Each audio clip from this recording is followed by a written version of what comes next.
Hai sobat, gimana kabar kalian? Semoga disehatkan selalu dan banyak rezekinya, amin. Jangan lupa untuk berlangganan. Dengan Anda berlangganan, Anda menjadi orang pertama di channel ini yang memiliki hak istimewa. Pada kesempatan kali ini, Sabta Novel akan melanjutkan Tales of Herding Gods episode 101-105. Untuk melihat video selengkapnya, sahabat bisa kunjungi playlist yang telah Mimin sediakan. Yuk mari, kita berimajinasi bersama dan masuk ke alur ceritanya.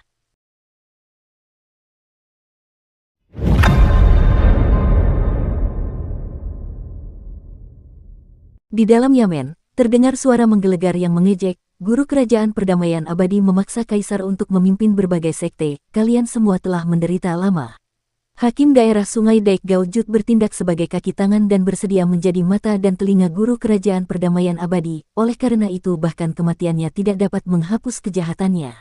Di penginapan, Kinmu mengerutkan kening. Hakim daerah Sungai Daik meninggal begitu cepat. Aku benar-benar tidak beruntung menghadapi situasi seperti itu setelah meninggalkan reruntuhan besar untuk pertama kalinya. Nenek benar, orang-orang di luar benar-benar lebih ganas daripada reruntuhan besar. Orang-orang di reruntuhan besar kita lebih sederhana. Kalau dipikir-pikir, apa pangkat hakim daerah Sungai Daik? Bagaimana kemampuannya dibandingkan dengan gubernur prefektur peringkat kedua yang lebih rendah? Ada 9 tingkatan dan 18 pangkat dalam jabatan resmi Kekaisaran Perdamaian Abadi. Peringkat resmi ini diberikan berdasarkan status dan kultivasi. Beberapa pemimpin sekte atau pemimpin sekte memiliki kultivasi yang sangat tinggi, oleh karena itu, mereka dilantik sebagai pejabat tinggi sementara mereka yang memiliki kultivasi lebih rendah dilantik sebagai pejabat lokal. Ada juga beberapa yang dilantik sebagai gubernur di berbagai daerah dan kabupaten. Misalnya, Mu Beifeng dari Sekte Pedang Sungai Li merupakan praktisi terkuat di perbatasan selatan, oleh karena itu, ia dilantik sebagai gubernur prefektur peringkat kedua yang sangat berkuasa. Hulinger tersadar dan segera melaksanakan mantranya. Angin iblis berputar keluar dari jendela sementara Kinmu mengangkat tangannya dan melemparkan bantal ke udara. Dengan angin iblis yang bertiup di bantal, Hulinger segera melompat ke atas bantal dan bertanya dengan bingung, "Tuan muda, bahkan jika mereka memberontak, mereka tidak akan sampai membantai rakyat jelata di seluruh kota, kan? Mereka seharusnya tidak menjadi ancaman bagi kita." Kinmu melompat keluar jendela dan sebelum dia bisa mendarat di tanah, hembusan angin iblis bertiup dan pemuda itu segera menginjak angin iblis itu untuk berlari cepat keluar dari kota. Pedangku adalah pedang pelindung junior yang merupakan pedang pejabat tinggi peringkat pertama yang lebih rendah dari keluarga kekaisaran. Jika ditemukan oleh orang-orang pemberontak ini, kita pasti akan mati. Selain itu, seorang pria tidak akan berdiri di samping tembok yang runtuh. Orang-orang pemberontak ini pasti tidak akan membiarkan rakyat jelata di kota pergi karena itu kita hanya akan terjebak jika kita tinggal di sini. Ketika pasukan besar Kekaisaran Perdamaian Abadi tiba, berapa banyak orang yang masih hidup di kota ini? Kultus mayat abadi tampaknya menggunakan mayat untuk berkultivasi. Hulinger menggigil tak terkendali. Kalimat terakhir Kinmu benar-benar mengerikan. Kultus mayat abadi menggunakan mayat untuk berkultivasi yang juga berarti jika pasukan Kekaisaran Perdamaian Abadi maju untuk meredakan pemberontakan ini, rakyat jelata di kota itu kemungkinan akan disempurnakan menjadi zombie terbang oleh kultus mayat abadi terlepas dari identitas atau status mereka. Pada saat ini, Daik River County sudah dalam kekacauan besar karena teriakan perang terdengar di mana-mana. Corps Immortal Cult datang dengan persiapan kali ini. Mereka pertama-tama membuang zombie terbang yang telah mereka sempurnakan untuk memblokir bendungan Daik River County dan kemudian membagi pasukan mereka untuk menyusup ke kota. Ketika malam tiba, pemimpin sekte Corps Immortal Cult menyerang Yamen terlebih dahulu untuk membunuh hakim. Meskipun hakim di daerah Daik River juga seorang ahli dan memiliki seni bela diri yang luar biasa, dia hanya bisa menyerahkan kepalanya saat dia digerebek. Pada saat yang sama, para ahli dari Sekte Mayat Abadi menyerbu ke 4 gerbang kota untuk mencegat dan membunuh para prajurit di kota kabupaten sementara pemimpin sekte membawa sisanya untuk membunuh para pejabat seperti wakil kabupaten, perwira militer kabupaten, dan pencatat resmi sehingga para prajurit tidak mempunyai siapapun untuk memimpin mereka. Meskipun masih ada para ahli di Daik River County, tidak ada yang memberi komando dan masing-masing bertempur sendiri. Di sisi lain, Corps Immortal Sek menggunakan kertas-kertas kuning untuk menyusun formasi dan membangun jalur-jalur yang mengarah kemana-mana di langit. Orang-orang mereka di lokasi yang berbeda dapat saling memberi dukungan, oleh karena itu Corps Immortal Cult pasti akan muncul sebagai pemenang dalam pembantaian ini. Ketua sekte telah memerintahkan untuk mengunci seluruh kota dan tidak membiarkan seorang pun keluar. Sebuah teriakan terdengar dari pusat kota. Kinmu memiliki firasat untuk pergi lebih awal. Dengan Hulinger mengeksekusi angin iblis dan Kinmu menginjak angin, tepat ketika manusia dan rubah itu hendak terbang keluar dari daerah itu, tiba-tiba terdengar suara derit pedang. Kinmu bahkan tidak menoleh ke belakang sementara naga ikannya meludahkan pedang pelindung junior yang terbang ke langit dan menusuk ke belakang. Ding! Suara renyah terdengar dan pedang terbang yang ditusukkan ke punggung Kinmu dibelokkan. Kecepatan momentum pedang pelindung junior tidak berkurang saat pedang itu terbang di sepanjang benang ki vital dan menusuk dada orang itu, memakukan pria berpakaian hitam, yang menginjak kertas-kertas kuning, ke tiang bendera. Murid dari Kors Immortal Cult menyergapnya dari belakang, tetapi sejak kecil, ia telah mempelajari lokalisasi suara dari Blind. Arah datangnya pedang, lokasi tempat orang itu berdiri tidak dapat luput dari pendengarannya. Saat orang itu memberikan pukulan mematikan tanpa ampun, sudah menjadi refleks yang terkondisikan bahwa Kinmu membalasnya dengan menusuk lawannya dengan pedang pelindung junior. Itu adalah kebiasaan yang telah dia tanamkan sejak kecil. Angin iblis membawa manusia dan rubah itu keluar dari kota ketika terdengar suara berteriak, "Kakak senior Hein, seseorang telah melarikan diri dari kota dan bahkan membunuh adik laki-laki junior." Adik laki-laki, suara terkejut dan marah terdengar dari tengah kota, "Apa yang kalian lakukan? Bagaimana kalian bisa membiarkan adik junior membahayakan dirinya sendiri? Bagaimana aku bisa menjelaskan ini kepada pemimpin sekte? Jaga kota, aku akan membunuhnya." Kinmu menghentikan langkahnya dan angin iblis langsung menghilang. Hulinger meninggalkan bantal di langit dan melompat ke ransel di punggung Kinmu sebelum masuk ke dalam. "Adik kecil, mungkinkah dia putra dari pemimpin sekte Kors Immortal Cult?" Kinmu mendarat di tanah dan langsung berlari kencang sambil berpikir, dia juga bisa jadi murid biasa. Angin iblis milik Hulinger mungkin berguna, tetapi kecepatannya tidak dapat menandingi kecepatan lari cepat Kinmu. Selain itu, lebih sulit untuk menyembunyikan jejak di langit, sedangkan seseorang dapat memanfaatkan perlindungan pegunungan dan hutan dengan berlari cepat di tanah, sehingga musuh lebih sulit untuk mengejarnya.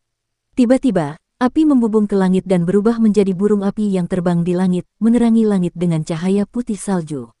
Ini adalah seni ilahi yang dilakukan oleh seorang praktisi seni ilahi.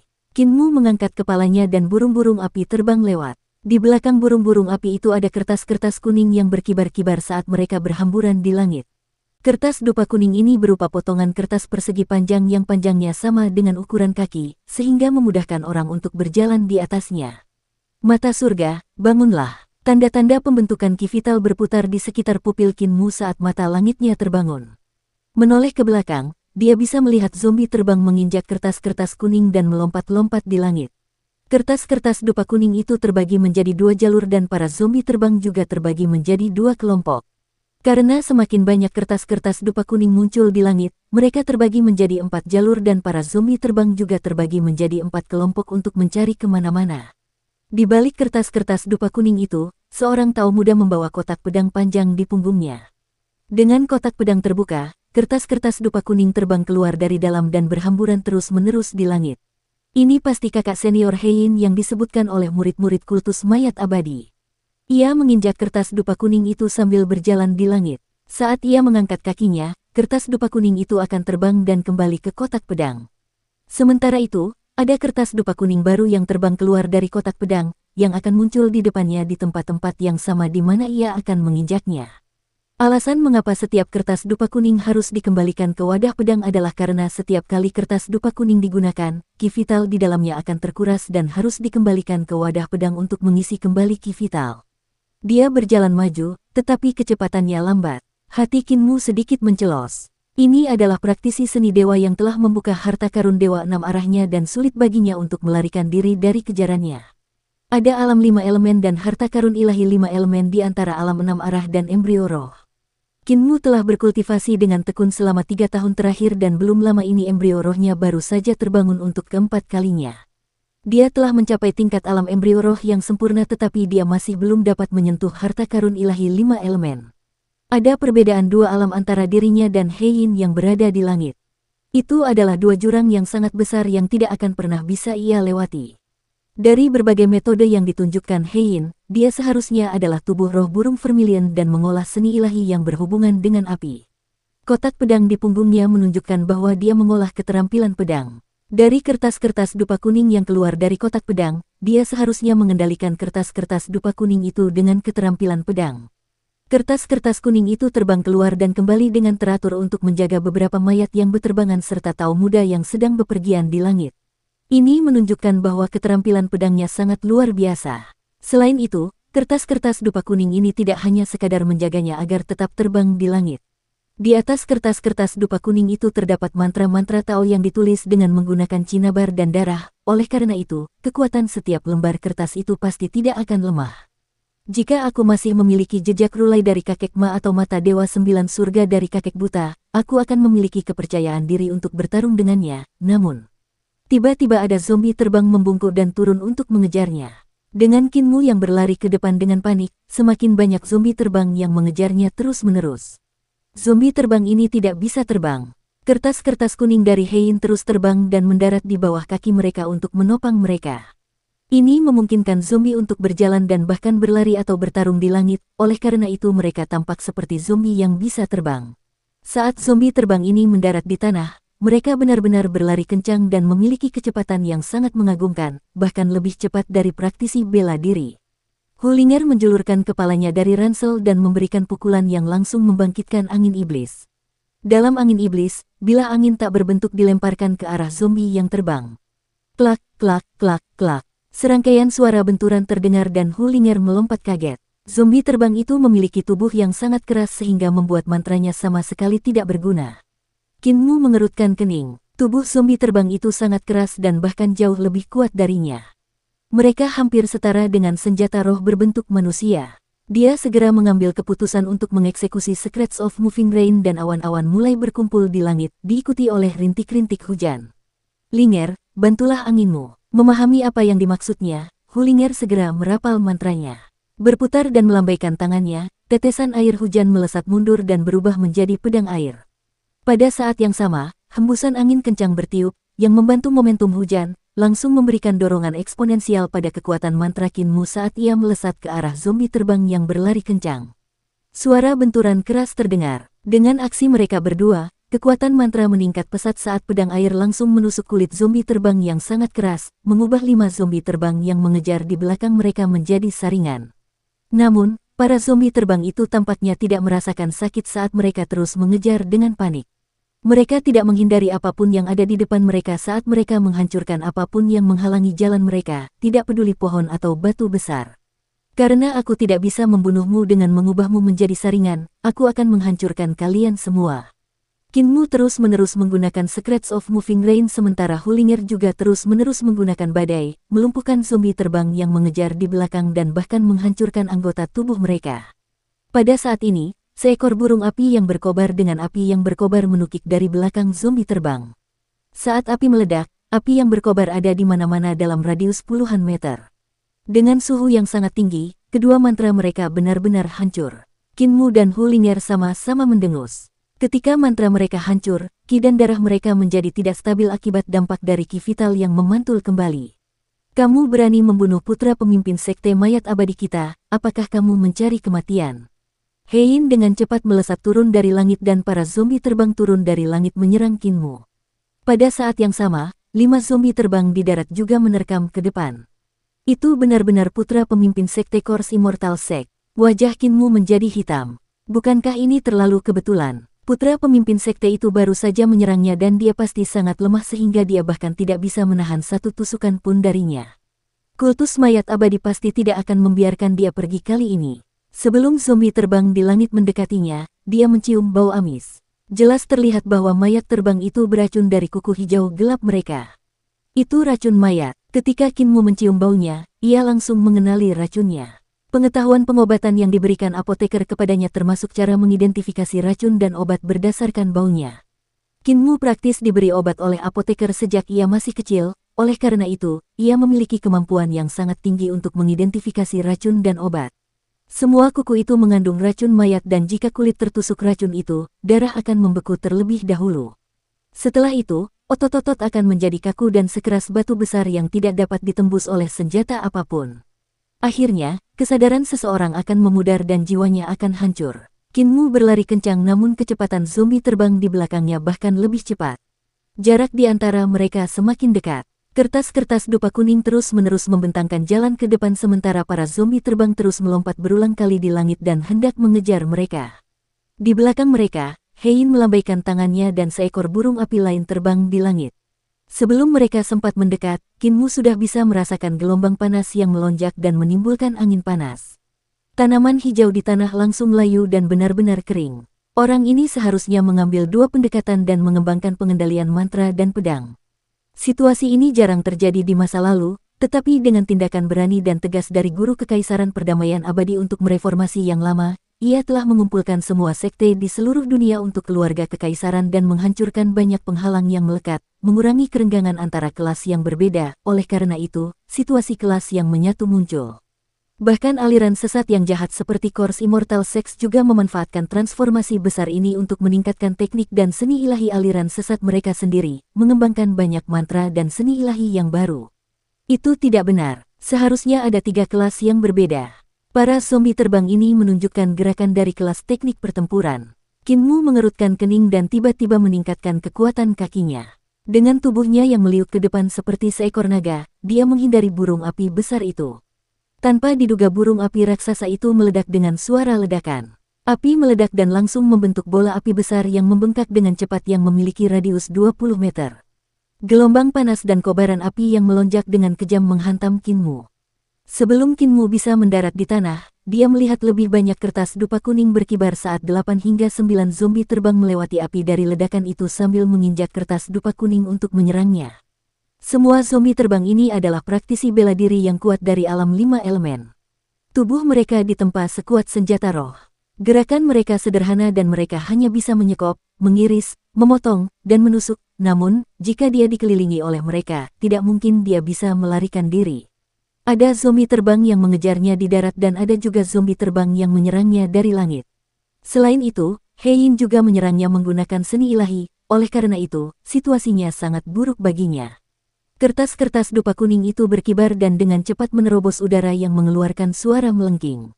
Hein tampaknya mengendalikan kertas-kertas dupa kuning itu tetapi dia sebenarnya menggunakan keterampilan pedang. Keterampilan pedang semacam ini sangat rumit dan tidak kalah dengan keterampilan pedang Sekte Pedang Sungai Li.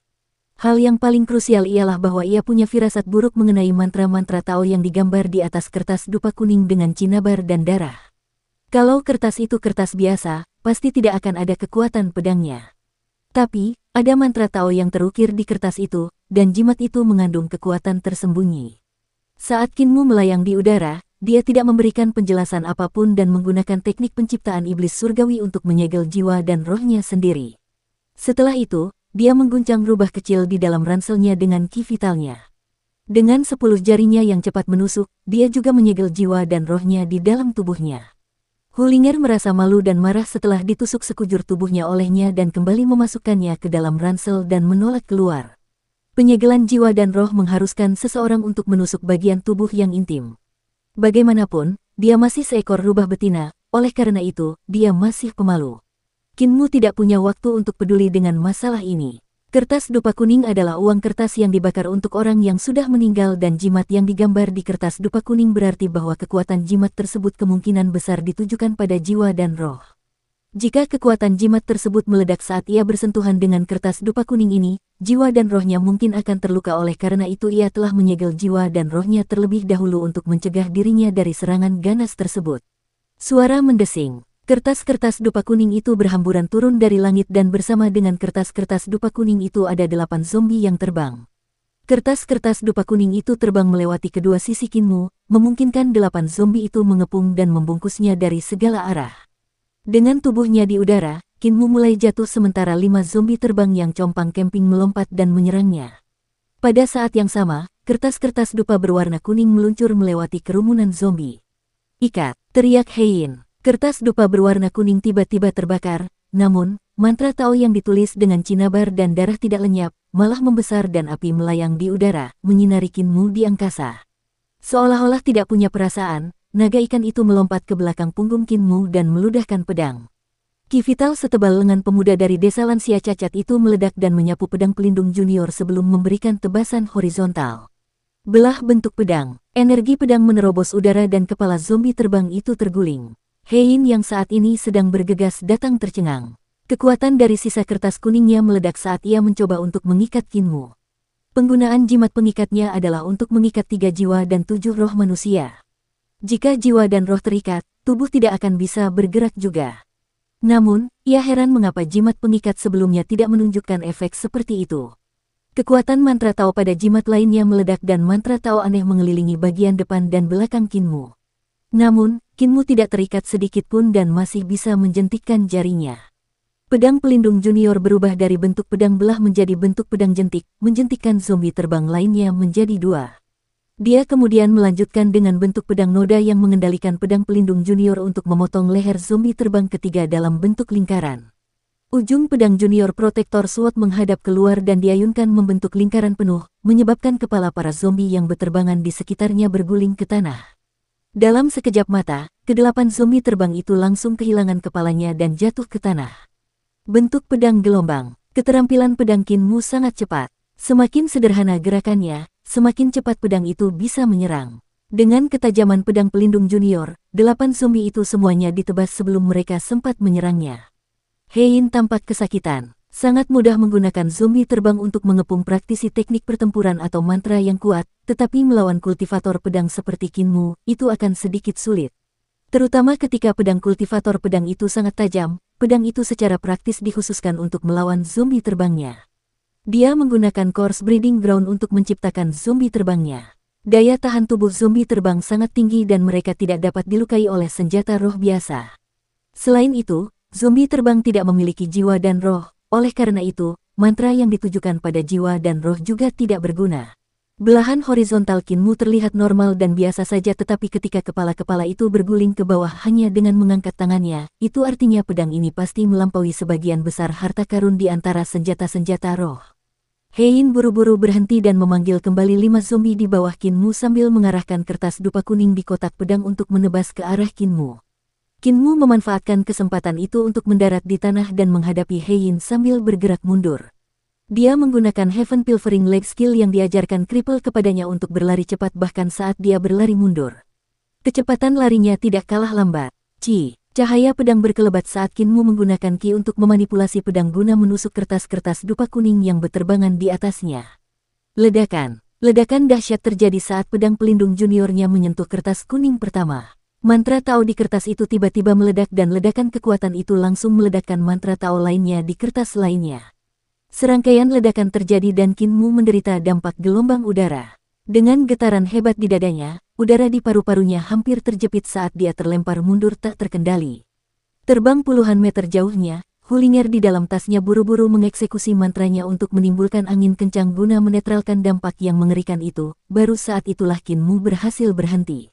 Akan tetapi, Ki vital yang terhubung dengan pedang pelindung junior juga hancur oleh ledakan tersebut, menyebabkan pedang pelindung junior melesat dan jatuh ke dalam kegelapan.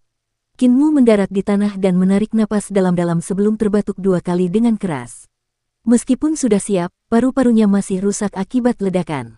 Ini hanya karena dia mengenakan pakaian yang terbuat dari 100 racun sutra emas.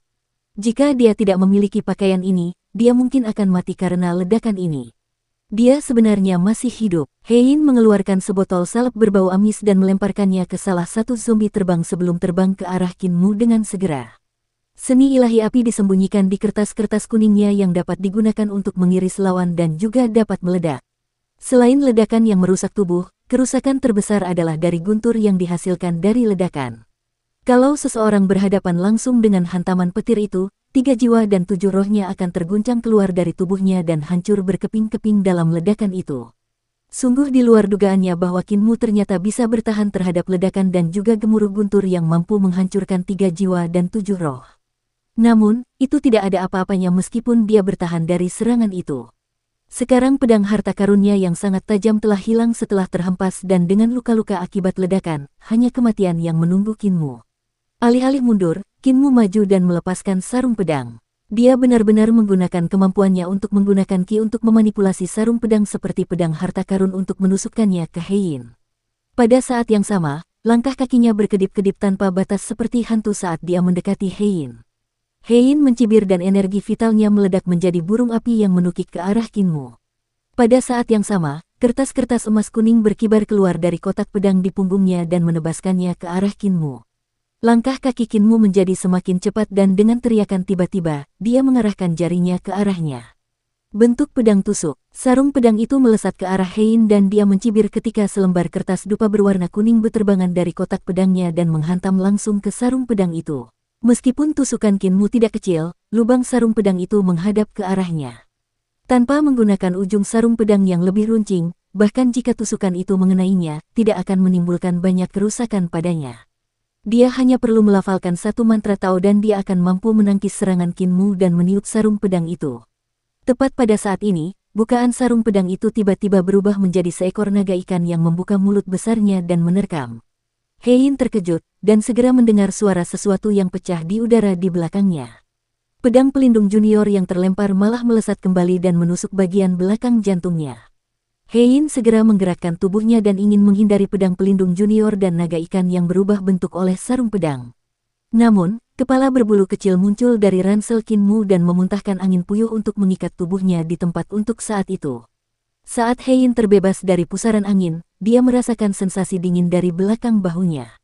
Pedang pelindung junior menusuk tulang belikatnya dan menembusnya sambil membawa anak panah darah ke mulut naga ikan. Tepat saat Kinmu berhasil menyerang dan ingin mengejar, kobaran api dari burung api itu melahapnya yang diikuti oleh kertas-kertas dupa berwarna kuning yang berterbangan ke dalam kobaran api. Ledakan, getaran hebat menjalar keluar dan Kinmu terlempar mundur sambil berlumuran darah.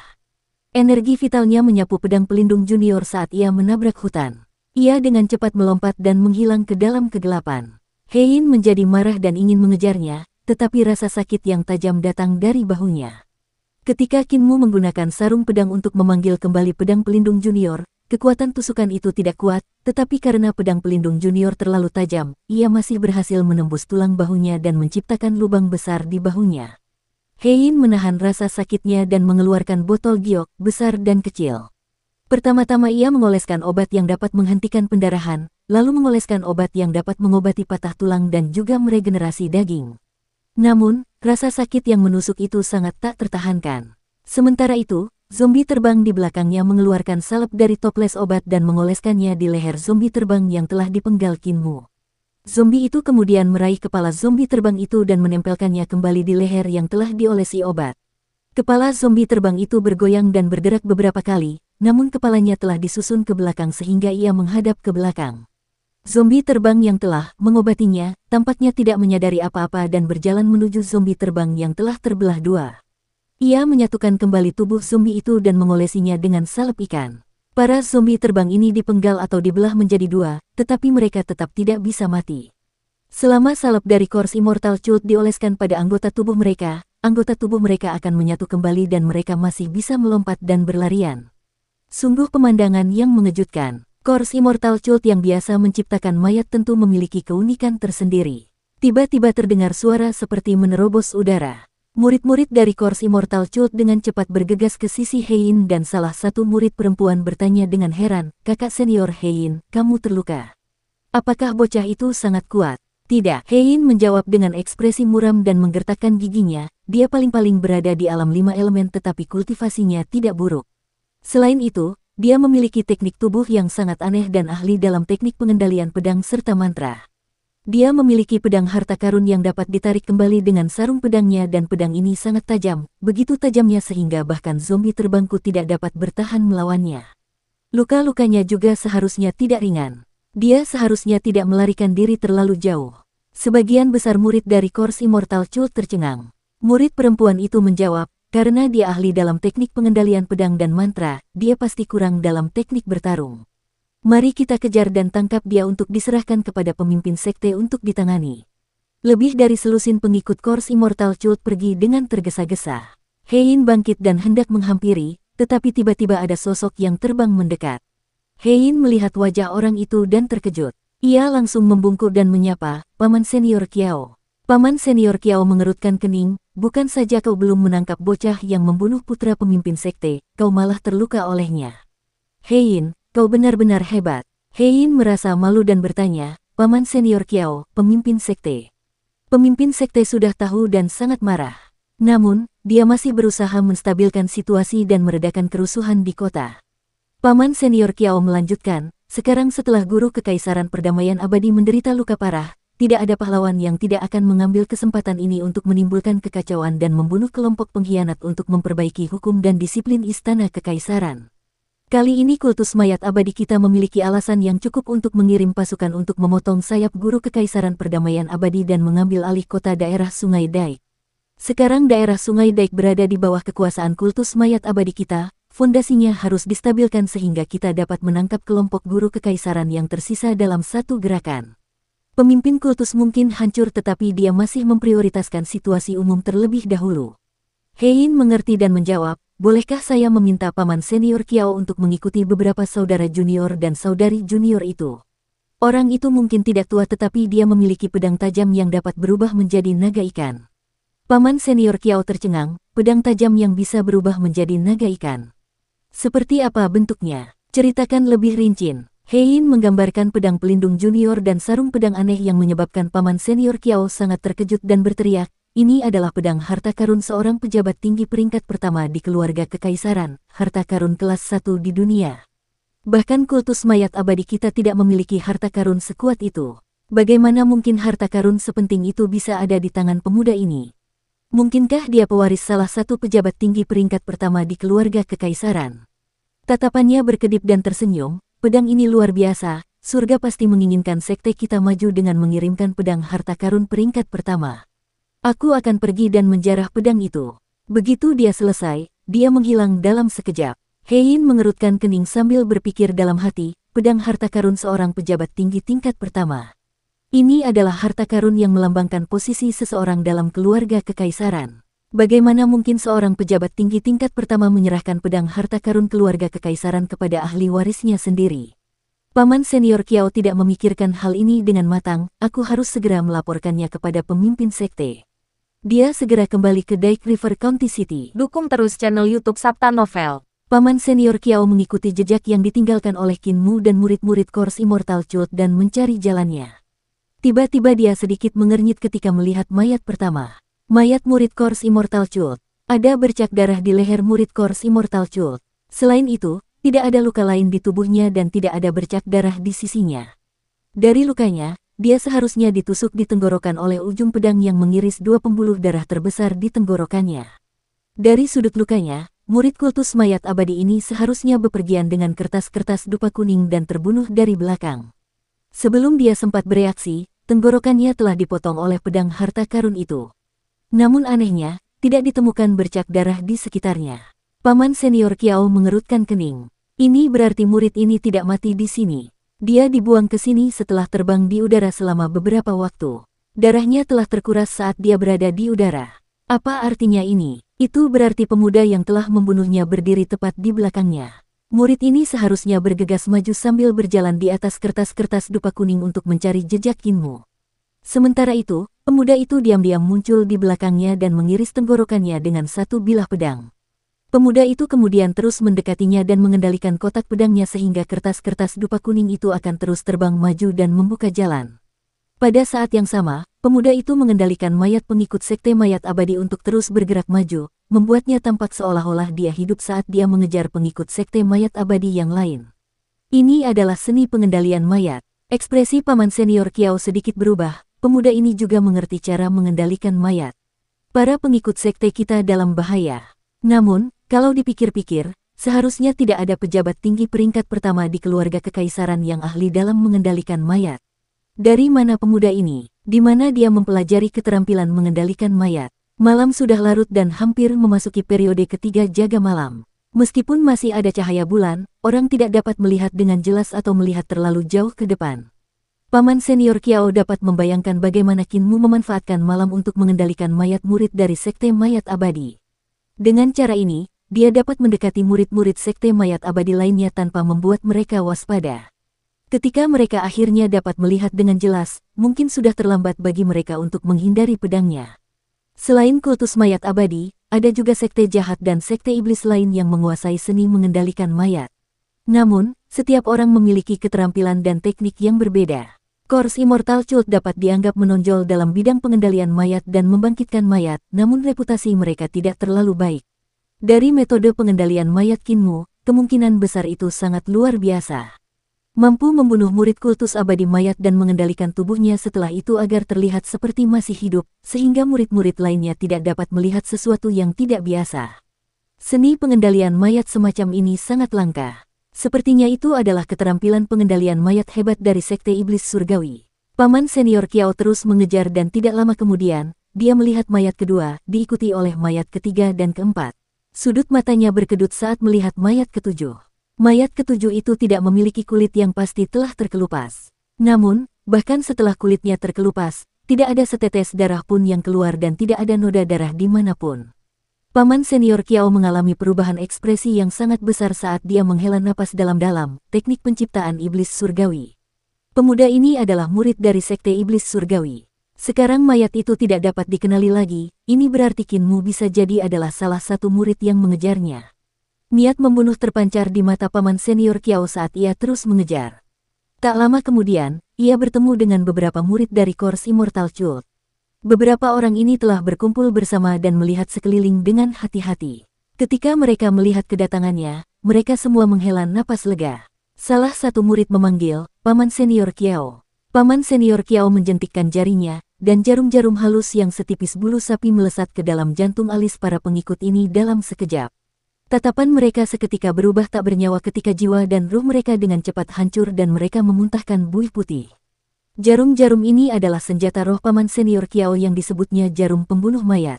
Selama seseorang terkena jarum-jarum itu, jiwa dan rohnya akan hancur dan menjadi mayat hidup yang tidak memiliki jiwa lagi. Bahkan para dewa dan makhluk abadi terhebat pun tidak akan mampu menyelamatkan mereka. Seorang murid perempuan tergagap, "Paman senior Kiao, kenapa?" Pamanku bergegas datang dan memeriksa mayat beberapa murid ini. Dia kemudian sedikit mengernyit. Dia tidak menemukan Qin Mu. Kalau saja Qin Mu menggunakan teknik penciptaan iblis surgawi dari kultus iblis surgawi untuk menguliti dan berubah wujud menjadi murid kultus mayat abadi, seharusnya ada garis merah di kulitnya, tetapi tidak ada garis merah di sekujur tubuh murid-murid ini. Ini berarti Qin Mu tidak ada di antara mereka. Sial, aku sudah jatuh ke dalam perangkapnya. Aku sudah membunuh orang yang salah. Sudut mata paman senior Kiao berkedut saat dia melihat mayat murid-murid kultus mayat abadi dan menghitung dalam hati, jika aku membiarkan mayat mereka seperti itu, aku khawatir pemimpin kultus dan orang-orang tua lainnya akan menyadari sesuatu. Lebih baik membuang mayat-mayat itu. Sambil menjentikkan kukunya, bubuk yang tersembunyi di kukunya beterbangan dan mendarat di tubuh-tubuh itu. Daging dan darah para pengikut Kors Immortal Cult langsung meleleh. Bahkan tulang-tulang dan pakaian di tubuh mereka juga meleleh dan berubah menjadi genangan nanah. Paman senior Kiao menghela napas lega dan menyipitkan matanya untuk melihat sekelilingnya. Dia tidak menemukan jejak Qin Mu. Tiba-tiba tubuhnya bergetar dan dengan suara mendesing, titik-titik merah yang tak terhitung jumlahnya terbang turun dari jubah taungnya. Itu adalah ribuan dan ribuan kumbang mayat. Kumbang bangkai itu menggetarkan sayapnya dan terbang ke segala arah. Saat cahaya bulan terbenam di barat, timur diselimuti warna putih. Saat kawanan kumbang bangkai berwarna merah terbang di langit, mereka seperti kunang-kunang yang berkeliaran di alam liar sebelum matahari terbit. Pedang harta karun pejabat tinggi tingkat pertama seharusnya cukup untuk digunakan sebagai harta warisan sekte. Paman senior Kiao mengangkat kepalanya dan menatap awan merah di timur sambil bergumam, pemimpin sekte telah menduduki posisi pemimpin selamanya dan sudah saatnya dia menggerakkan pantatnya. Reruntuhan besar, desa lansia cacat. Muer, sudah waktunya bangun dan makan. Kenapa kamu masih tidur? Begitu Nenek Si selesai berbicara, dia tidak dapat menahan diri untuk tidak menatap kosong. Beberapa hari ini setelah Qin Mu pergi, dia juga akan membuat porsi tambahan saat memasak dan memanggil Qin Mu untuk makan. Dia selalu lupa bahwa Qin Mu telah meninggalkan desa. Nenek Si menghela napas dan menghabiskan sarapannya sendirian dalam keheningan. Ia menyingkirkan mangkuk dan panci, tidak mencucinya, dan hanya duduk di meja makan, tenggelam dalam pikirannya. Tiba-tiba wanita tua itu berdiri dan masuk ke kamarnya untuk mengemasi barang-barangnya. Sambil membawa keranjangnya, dia berjalan keluar rumah dengan langkah-langkah kecil dan menuju ke luar desa. Di pintu masuk desa, apoteker dan kepala desa masih minum teh, duduk santai dan puas. Nenek Si tidak menghiraukan mereka berdua. Sambil membawa keranjangnya, ia melanjutkan jalannya keluar desa. Nyonya Si, kamu ingin meninggalkan desa. Apakah kamu tidak akan mengatakan sesuatu? Tanya kepala desa tanpa tergesa-gesa. Nenek Si menoleh dan mengedipkan matanya polos, siapa yang meninggalkan desa? Kepala desa tersenyum, saya mungkin orang awam, tetapi saya juga tahu maksud sebuah lagu saat saya mendengarnya. Anda tidak makan dan tidur dengan baik selama beberapa hari terakhir, oleh karena itu Anda tentu tidak bisa tinggal di sini lebih lama lagi dan pasti ingin pergi mencari Muir. Kesal, Nenek Si membalas, kamu bahkan sudah tahu ini. Aku pergi, tidak akan tinggal di sini lagi. Apoteker itu terbatuk dan berkata, jika kau meninggalkan desa, siapa yang akan membantumu menekan iblis di dalam hatimu? Karena kita berada di sini di masa lalu, roh primordial dari Master Sekte Li tidak berani bersikap kurang ajar. Jika kau pergi, aku khawatir kau tidak akan mampu menekan Master Sekte Li. Master Sekte Li memiliki pencapaian yang sangat mendalam di jalur iblis dan bahkan berubah menjadi benih iblis sebelum ia meninggal, menanamkan dirinya ke dalam hati Daomu, hidup dari hati Daomu, terus-menerus menunggu untuk menggigit balik. Jika kau tidak dapat mengalahkannya atau menekannya, ia akan menggigit balik dan melenyapkan roh primordialmu dan mengambil alih tubuhmu.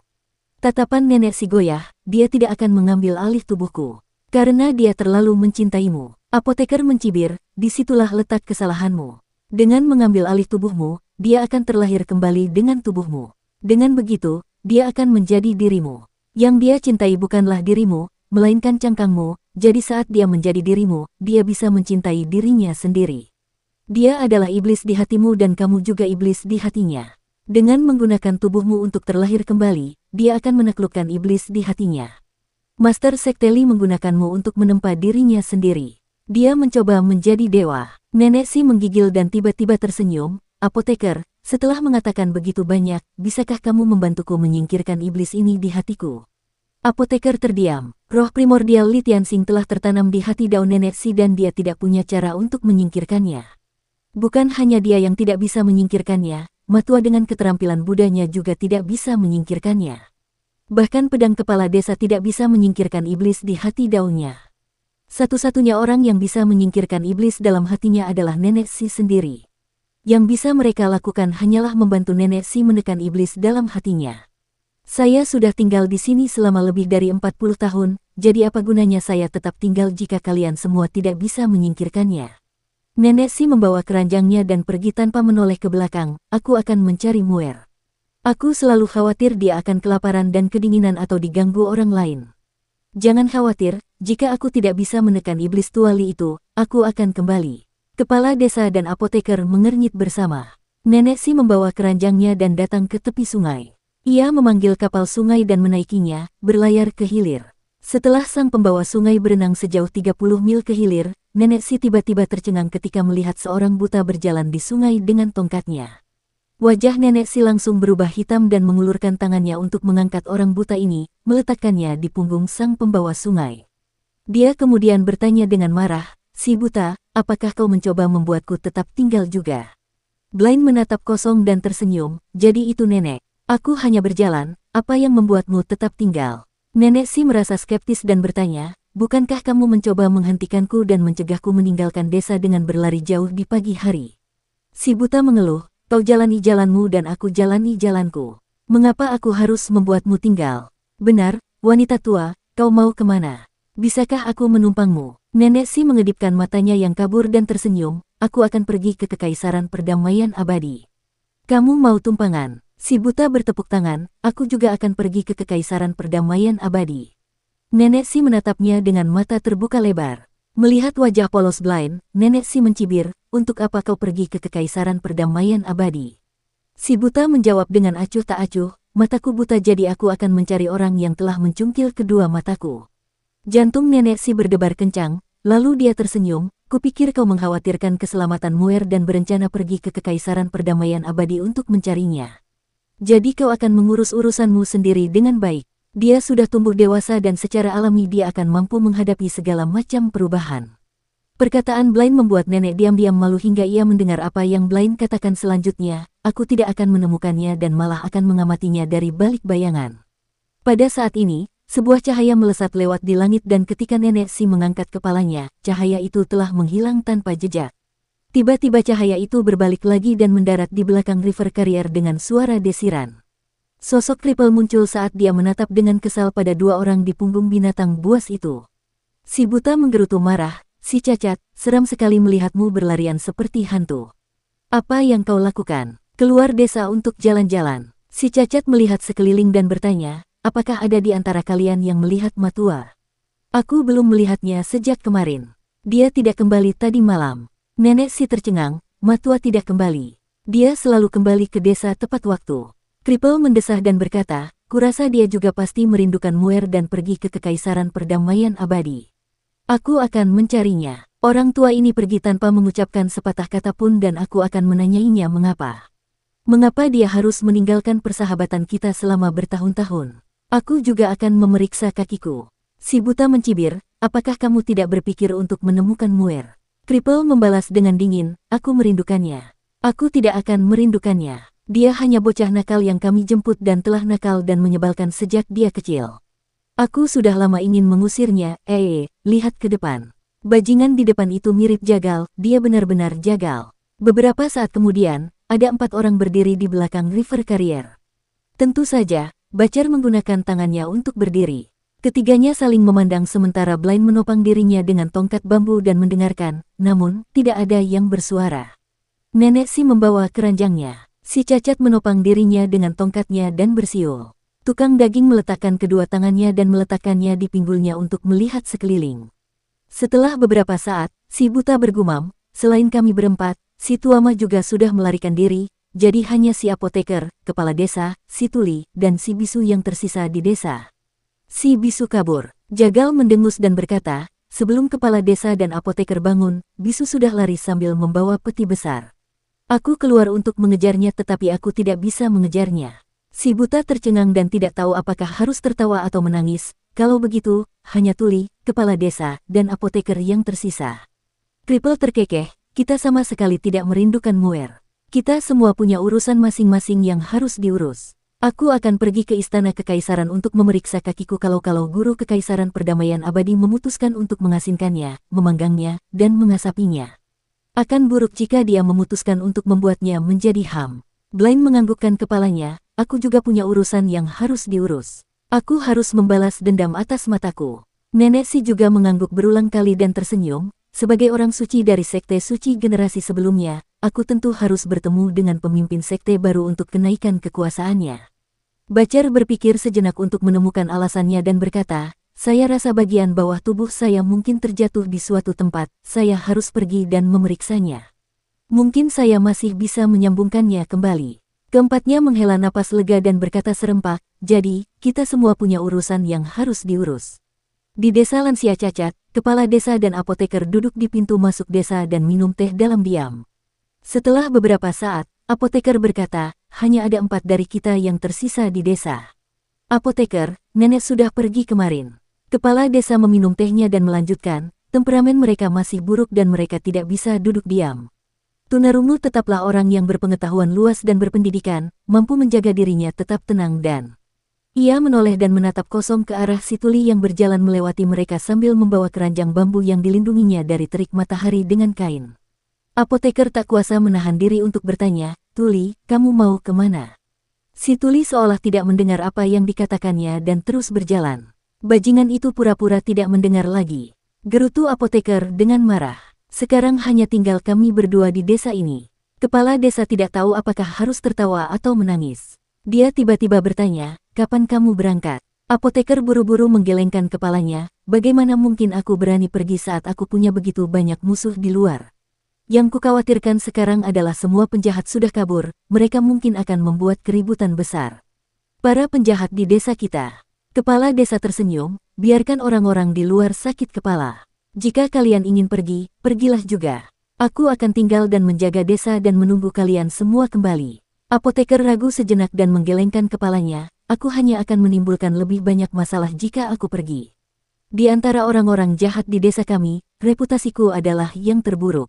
Kepala desa berkata sambil tersenyum tipis, kalau bukan begitu, kalian pasti sudah pergi sejak lama. Keduanya saling berpandangan dan tertawa terbahak-bahak. Di perbatasan bersama antara daerah Sungai Tanggul dan daerah Matahari Harimau, Kinmu mengangkat kepalanya dan menatap matahari pagi. Dengan ki vital burung vermilion yang menyembur dari tangannya, dia membakar pakaian yang telah dicurinya dari murid kultus mayat abadi. Mengenai kulit manusia, dia telah membuangnya saat melarikan diri. Dia masih merasa ragu untuk mengenakan kulit orang lain. Selain itu, dia juga membawa ransel besar dan di dalamnya terdapat semua barang berserakan yang telah disiapkan nenek Si untuknya. Dia tidak akan bisa mengenakan kulit manusia atau akan ada firasat buruk dan orang-orang akan mudah melihat penyamarannya. Apa yang tersembunyi di balik punggung bungkuk nenek Si? Sebuah pikiran aneh muncul di benak Qin Mu. Karena dia membawa ransel, dia akan menjadi bungkuk jika dia memakai kulit manusia. Karena nenek Si bukan bungkuk sungguhan, ini berarti pasti ada sesuatu yang tersembunyi di dalamnya. Qin Mu sangat penasaran dengan barang-barang aneh dan langka apa yang tersembunyi di dalamnya. Setelah semalam melarikan diri, dia tidak punya waktu untuk beristirahat dan pertempuran sengit yang berulang-ulang benar-benar membuatnya kelelahan.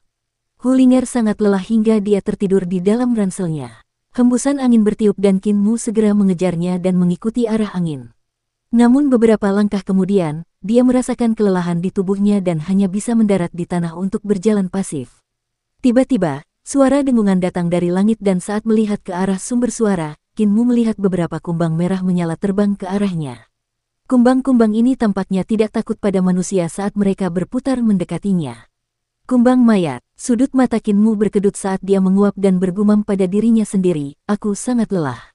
Aku harus mencari tempat untuk tidur. Sambil menjentikkan jarinya beberapa kali, beberapa kumbang itu langsung meledak berkeping-keping. Qin Mu segera meningkatkan kecepatannya dan bergegas pergi. Dia pernah melihat kumbang bangkai seperti ini di tempat apoteker. Ada kumbang bangkai hijau dan hitam, tetapi kumbang bangkai merah adalah yang paling sulit didapat. Kumbang merah yang dilihatnya memang kumbang bangkai merah. Dan pada saat ini, suara dengungan lain terdengar. Dia mengangkat kepalanya untuk melihat, tetapi kulit kepalanya mati rasa ketika dia melihat awan merah bergerak ke arahnya dengan agresif. Awan merah itu terbang semakin rendah. Tiba-tiba kumbang merah itu terbang ke dalam hutan dan membuat terowongan ke gundukan kuburan beraneka warna. Tanah gundukan kuburan beraneka warna itu bergetar dan kerangka-kerangka merangkak keluar dari tanah, melangkah ke arah Qin Mu. Lebih banyak kumbang bangkai terbang dan membuat terowongan ke dalam tubuh binatang buas seperti serigala liar dan harimau ganas dalam perjalanan mereka. Mata binatang buas itu memerah karena marah dan benar-benar menerkam ke arah Qin Mu. Ahli dari kultus mayat abadi. Dia bahkan lebih kuat dari praktisi seni dewa bernama Heiyin. Dia setidaknya satu tingkat lebih tinggi darinya. Jantung Qin Mu bergetar hebat. Kumbang mayat ini seharusnya dibesarkan oleh ahli dari kultus mayat abadi.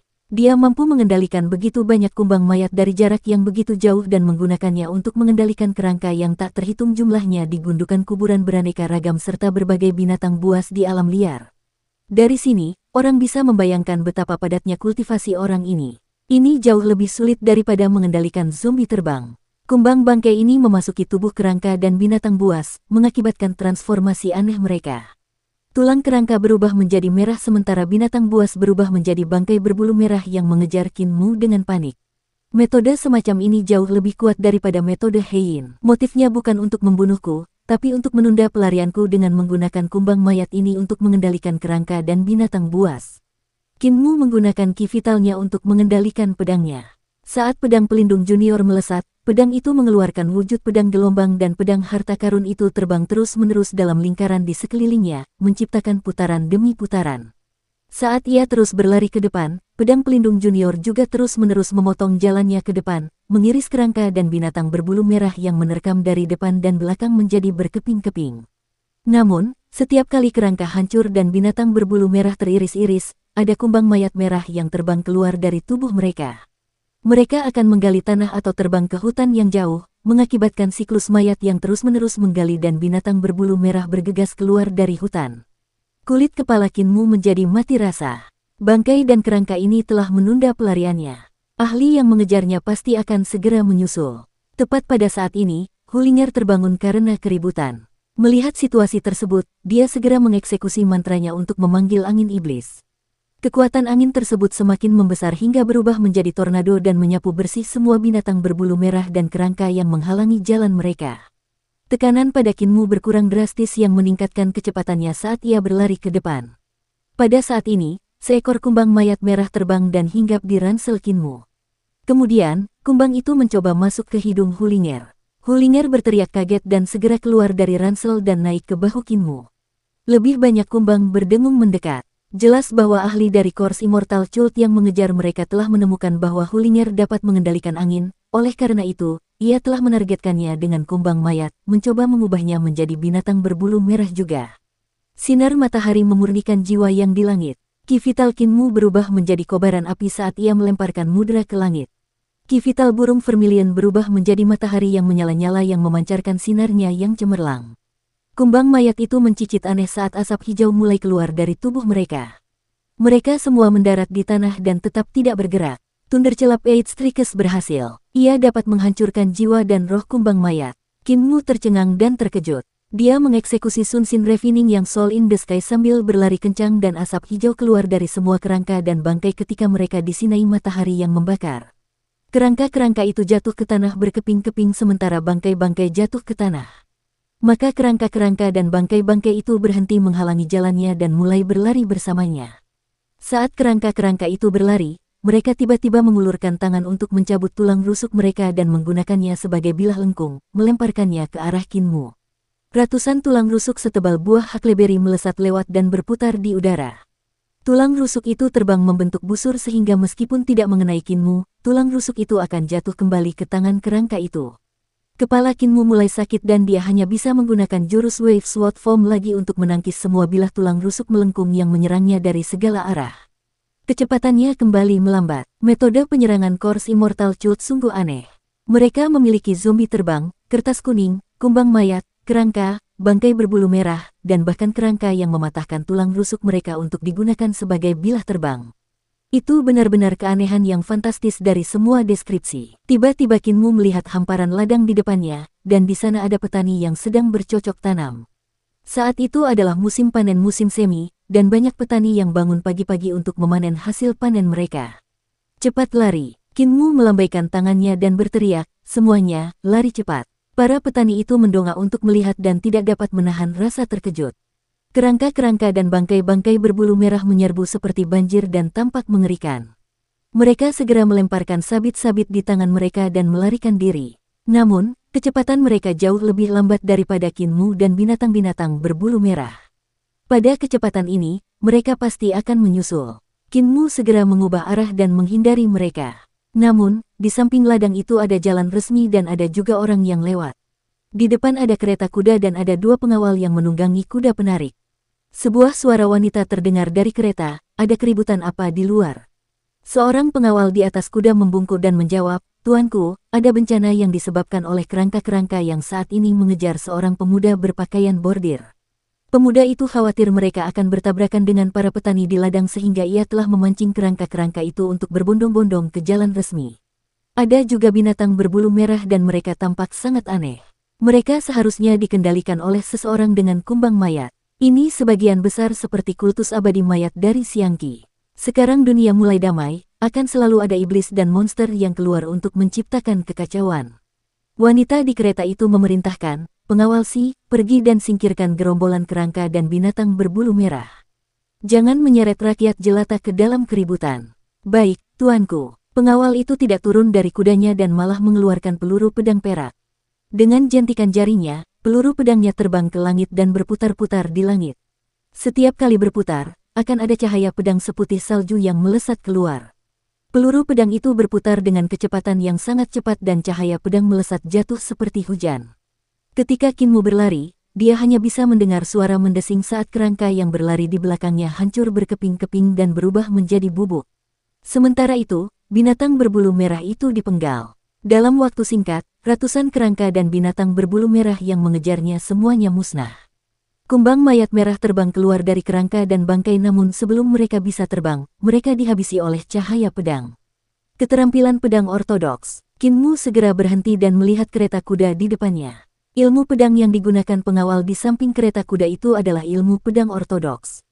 Dia pernah melihat ilmu pedang serupa dari sekte pedang Sungai Li yang sangat mengagumkan. Jenis ilmu pedang ini membutuhkan banyak pedang untuk disempurnakan menjadi peluru pedang dan sangat kuat saat menghadapi musuh. Ilmu pedang ini juga dapat disusun menjadi formasi pedang. Tentu saja, mereka yang bisa mengeksekusi pil pedang semuanya ahli karena pil pedang terlalu berat. Untuk bisa menggunakan ki vital untuk membuat pil pedang melambung ke langit, kultivasi orang tersebut harus sangat kuat. Pengawal di samping kereta kuda itu sekuat itu dan orang di dalam kereta kuda itu pasti sangat luar biasa. Di kejauhan, Paman senior Kiao tiba-tiba merasakan kumbang mayatnya mati total dalam sekejap dan tercengang. Dia tidak melanjutkan perjalanan dan berdiri di puncak pohon untuk melihat dari jauh. Kereta kuda milik Hakim Prefektur Lizu. Ekspresinya berubah drastis dan segera berbalik untuk pergi. Hakim Prefektur Lizu adalah orang yang kejam dan aku tidak sebanding dengannya. Aku akan mundur dulu. Dia langsung melesat pergi dan menghilang tanpa jejak. Pengawal Si yang menunggang kuda melapor kepada orang di dalam kereta, "Tuanku, sekte mayat abadi telah mundur." Wanita di dalam kereta berkata, "Panggil anak muda itu." "Ya." Pengawal Si turun dari kuda dan membungkuk, "Tuan muda, ada undangan dari tuanku." Kinmu melangkah maju ke sisi kereta kuda. Tirai kereta kuda itu terangkat dan wanita di dalamnya memperlihatkan wajahnya. Dia adalah wanita cantik dengan pipi kemerahan dan bibir merah. Dia menoleh untuk mengamati Kinmu. Melihat pakaiannya yang cerah dan rapi, dia berpikir bahwa dia pasti berasal dari keluarga kaya dan bertanya, "Tuan muda ini, dari mana asalmu?" Karena tidak rendah hati maupun sombong, Kinmu menjawab dengan cara yang tidak merendahkan maupun sombong, "Saya dari kota daerah Sungai Daik." Wanita itu bertanya, "Apakah kota daerah Sungai Daik sudah jatuh ke tangan musuh dan diambil alih oleh kultus mayat abadi?" Kinmu menganggukkan kepalanya dan berseru kagum, "Kakak memang pintar. Kakak perempuan." Setelah menjadi hakim di prefektur Lizu selama bertahun-tahun, ini pertama kalinya seseorang memanggilku dengan sebutan kakak perempuan. Wanita itu tidak tahu apakah harus tertawa atau menangis. Dia memanggil pengawal Si dan memerintahkan, berikan perintah kepada daerah seperti Tiger Sun dan Carefree untuk mempersiapkan pasukan mereka menuju Sungai Daik. Pengawal Si mengakui dan segera pergi. Wanita itu menatap Kinmu dan berkata, "Sekarang kultus mayat abadi dari Siangki telah mengambil alih kota daerah Sungai Daik, kemungkinan besar akan menjadi bencana bagi orang-orang di sana. Kau juga dianggap aneh karena bisa melarikan diri. Aku melihat pakaianmu cukup mewah jadi kau seharusnya berasal dari keluarga kaya. Apa rencanamu?" Tatapannya penuh rasa kasihan. Jelas bahwa dia merasa sekarang kota daerah Sungai Daik telah diambil alih oleh kultus mayat abadi, tidak akan ada seorang pun yang dapat bertahan hidup di kota itu. Karena Kinmu berasal dari daerah Sungai Daik, keluarganya kemungkinan besar telah meninggal di daerah Sungai Daik dan tidak mungkin bagi mereka untuk keluar hidup-hidup. Itulah sebabnya dia bertanya apakah Kinmu punya rencana. Kinmu ragu-ragu sejenak sebelum menjawab, "Saya berencana pergi ke ibu kota." Wanita itu menganggukkan kepalanya dan berkata, "Pergi ke ibu kota juga bagus. Prefektur Lizu juga akan mengerahkan pasukan ke daerah Sungai Daik. Dengan kekacauan akibat perang, akan ada bandit yang muncul. Ini bukan tempat yang aman. Apakah Anda punya izin perjalanan untuk pergi ke ibu kota?" Kinmu menatap kosong dan menggelengkan kepalanya. Wanita itu bergumam pada dirinya sendiri dengan ragu-ragu dan berkata, "Saya Yuyuan Cuyu, Hakim Prefektur Lizu. Pemberontakan bersenjata terjadi di daerah Sungai Daik di bawah kekuasaan saya dan ini adalah kesalahan saya. Wajar saja Anda tidak memiliki izin bepergian ketika Anda harus melarikan diri dari kota daerah Sungai Daik dalam keadaan panik. Saya rasa hakim daerah Sungai Daik juga pasti tewas dalam pemberontakan bersenjata itu. Pengawalku, siapkan bahan-bahan tulisan saya." Pengawal di sampingnya pun memberi tanda dan segera mengambil perlengkapan menulis, lalu memasukkannya ke dalam kereta. Sambil mengangkat kuasnya, wanita itu menulis beberapa kalimat pada dokumen dengan tulisan tangannya yang indah. Ia lalu bertanya lagi, "Siapa namamu?" Kinmu segera memberitahukan namanya. Hakim Yuyuan Cuyu menuliskan warga negara prefektur Lizu Kinmu dan membubuhkan stempel resminya. Ketika tintanya kering, ia mengeluarkan dokumen itu dari kereta dan meminta seseorang untuk menyerahkannya kepada Kinmu. "Ini adalah izin perjalanan Anda, dokumen untuk melewati bea cukai. Dengan izin perjalanan ini, Anda dapat memasuki semua kota besar yang Anda lewati dalam perjalanan, dan tidak ada yang akan mengganggu Anda." Hakim Yuyuan Cuyu menurunkan tirainya dan suaranya terdengar dari dalam, "Tidak perlu bagimu untuk merindukan keluargamu. Tidak ada yang layak dikenang di daerah Sungai Daik. Cepat pergi ke ibu kota. Kakak laki-lakiku Yuyuan Cuyun adalah seorang pejabat di sana. Saat kau tiba di ibu kota, katakan bahwa aku telah merekomendasikanmu. Aku harap aku masih bisa bertemu denganmu lagi. Terima kasih, kakak." Kinmu membungkuk dan berjalan di jalan resmi. Yuyuan Cuyu mendesah, anak yang menyedihkan, hancur dan menjadi yatim piatu di usia yang begitu muda. "Aku khawatir dialah satu-satunya yang masih hidup di daerah Sungai Daik. Kakak Cuyu ini sungguh baik." Kinmu menyimpan dokumen izin perjalanan dengan baik dan berpikir dalam hati, "Sekarang jika aku diinterogasi saat sampai di ibu kota, aku bisa bilang aku warga prefektur Lizu. Tidak akan ada yang tahu aku dari reruntuhan besar. Sekarang setelah aku begadang semalaman, Aku harus beristirahat di Kabupaten Tiger Sun.